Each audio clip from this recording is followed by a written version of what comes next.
Hi friends, నమస్తే. ఈరోజు మన వీడియో ఏమంటే ఉసిరికాయలతో పొడి. ఈ ఉసిరికాయల్ని బాగా కడిగేసి ఎండబెట్టుకోవాలి. తర్వాత ఎండు కొబ్బరి తురిమే దానితో సన్నగా తురుముకోవాలన్నమాట. ఈ తురిమిన మిశ్రమాన్ని ఒక పల్చటి క్లాత్‌పై వేసి 3 రోజులు ఎండబెట్టుకోవాలి.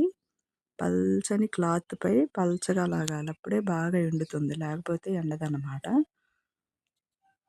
3 రోజులు ఎండబెట్టుకుంటే చాలు.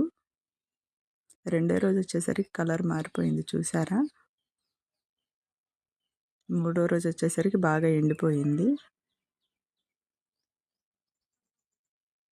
కలర్ కూడా బాగా చేంజ్ అయిపోయింది. చూసారా ఎలా గలగలలాడుతుందో? అట్లా ఎండబెట్టుకోవాలి. అప్పుడే మనకి ఉసిరికాయల పొడి నిలవ ఉంటుందన్నమాట. ఇప్పుడు మిక్సీ జార్‌లో వేసి మెత్తగా పొడి చేసుకోవాలి. ఆ పొడి చేసిన దాన్ని జల్లెడలో వేసి బాగా జల్లించుకోవాలి. కొంచెం వేస్ట్ వస్తుంది కదా! అది పారబోసేసుకోవాలి. ఈ మెత్తటి పొడిని ఒక డబ్బాలో వేసి స్టోర్ చేసి పెట్టుకోవాలన్నమాట. రోజు ఉదయం ఖాళీ కడుపుని ఒక గ్లాస్ వేడి నీటిలో ఒక స్పూన్ పొడి కలుపుకొని తాగితే ఇది జీర్ణక్రియని మెరుగుపరుస్తుందన్నమాట. వీడియో నచ్చితే లైక్ చేయండి.